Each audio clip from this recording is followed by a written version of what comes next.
Hello friends, welcome back to my channel লেবুনেরা রাজদি blog.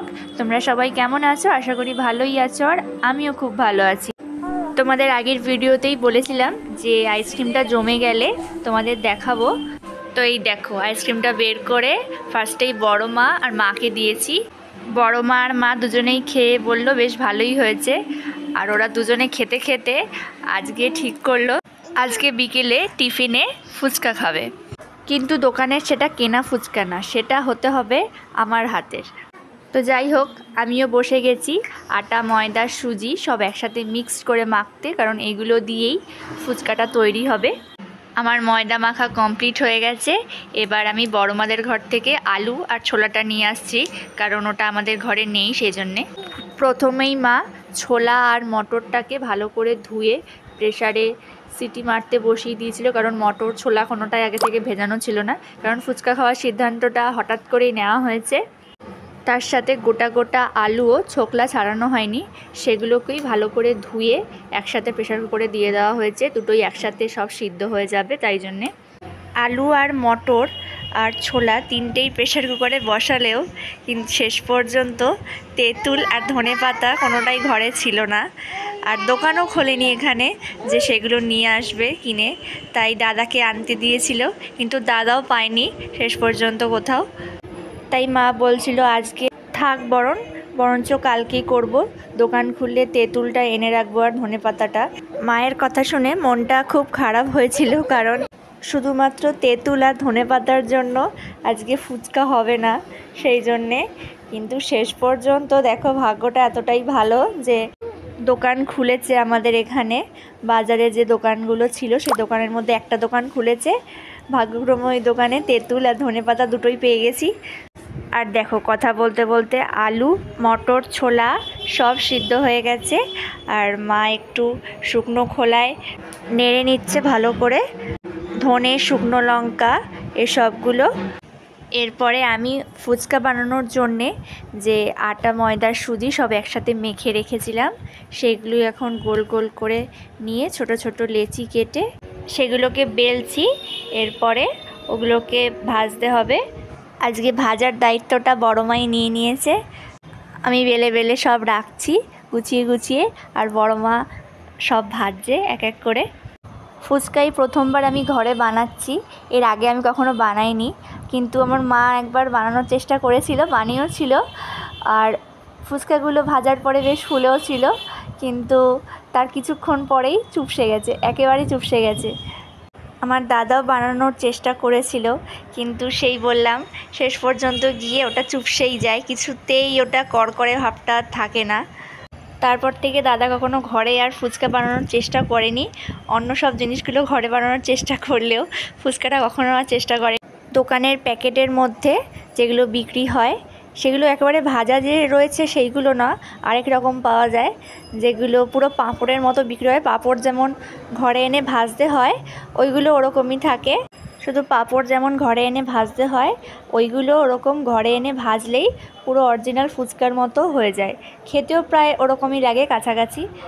আমি এদিকে ফুচকা বানাচ্ছি আর মা ওদিকে ছেলেকে নিয়ে বসে আছে আর টিভি দেখছে। একবার দাদা এসে জিজ্ঞেস করছে, কী রে এখনও হয়নি? এখনও হয়নি? আমি বলছি না, এখনও হয়নি, এখনও সময় লাগবে খানিকটা। একবার জেঠু এসে জিজ্ঞেস করছে, কী রে আর কতক্ষণ সময় লাগবে? আর আমি এদিকে বলছি আর 5 মিনিট, আর 10 মিনিট, এরকম বলেই যাচ্ছি। সবাইকে বলে তো বসে আছি যে ফুচকাটা আমি বানাচ্ছি, কিন্তু আদৌ সেটা ফুচকা হবে না অন্য কিছু হয়ে যাবে আমি তা নিজেই জানি না। সবাই অনেক আশা করে রয়েছে ফুচকা খাবে বলে, কিন্তু শেষ পর্যন্ত দেখা গেল কিছুই হলো না, সবই ভেস্তে গেল। তাহলেই ভাবো কীরকম হবে সবার মুখটা। এই ভিডিওটা এডিট করার সময় আমার এত হাসি পাচ্ছে যে আমি বলে বোঝাতে পারবো না, কারণ ওই সব কথাগুলো তখনকার সব মনে পড়ছে। ফুচকা এমন একটা মুখরোচক খাবার যেটা সবারই খেতে ভালো লাগে, ছোট হোক বা বড় হোক, ছেলে মেয়ে সবারই ভালো লাগে। আর দেখো, যেইটা ভেবেছিলাম ঠিক সেইটাই হয়েছে। ফুচকা, বেশিরভাগ ফুচকাগুলোই দেখো ফোলেনি, চুপসে চুপসে রয়েছে। আমি 25টার মতো ফার্স্টে বেলেছিলাম, তার মধ্যে 10টা ফুলেছে আর বাদ বাকিগুলো ফোলেনি। কিন্তু এখন আর কী বা করা যাবে, সেই জন্য ভেবে ফেললাম যে চুরমুড়ি বানিয়ে ফেলি, তাহলে ওই চোপসা চোপসা ফুচকাগুলো দিয়ে তো আর ফুচকা হবে না, সেই জন্য ভাবলাম চুরমুড়ি করি। আর বড় মা বলছিল যে পাপড়ি চাট করবে, কিন্তু পাপড়ি চাট করতে তো অনেক কিছু লাগবে, আর ওর সসটাই মেন, আর সসটা তো বানানো হয়নি। তাই চুরমুর করার জন্য আলুগুলোকে আবার ডুমো ডুমো করে কেটে ধনেপাতা দিয়ে, ভাজা মশলা, লঙ্কা, ছোলা, মটর, নুন সব দিয়ে, তেঁতুল জল, লেবু সব দিয়ে ভালোভাবে মাখিয়ে তাড়াতাড়ি করে রেডি করছিলাম, কারণ অনেকটাই দেরি হয়ে গেছে এসব বানাতে বানাতে। তোমরা ফুচকা না চুরমুর খেতে বেশি ভালোবাসো অবশ্যই কমেন্ট করে জানিও। আমার কিন্তু দুটোই খেতে খুব ভালো লাগে, কিন্তু চুরমুরের থেকে ফুচকাটাই বেশি ভালো লাগে। যখন খাই তখন মনে হয় যে অনেক কটা খেয়ে নিতে পারবো, কিন্তু খাওয়ার সময় মনে হয় যে আর খাওয়াই যাচ্ছে না।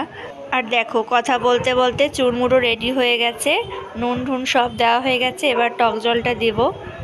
এখানে আমি এমনি যে সাদা নুন হয় সেই নুনও দিয়েছি, আর বিট নুনও দিয়েছি, 2 রকম নুনই দিয়েছি।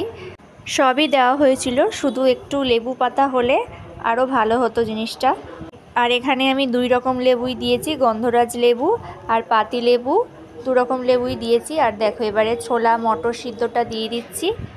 ছোলা মটর সিদ্ধটা পুরোটা দিইনি, খানিকটা ছিলও, খানিকটা রেখে দিয়েছিলাম আমি, কারণ বেশি হয়ে যাবে, তারপর আর আলু দেখা যাবে না, আলু চুরমুর কোনোটাই দেখা যাবে না, মানে আলু আর ফুচকা, সরি, আলুর ফুচকা কোনোটাই দেখা যাবে না, শুধু মটর আর ছোলা দেখা যাবে। সেই জন্যেই সরিয়ে রেখেছিলাম একটু। ভিডিওটা এডিট করার সময় আবার জিভ দিয়ে জল আসছিল।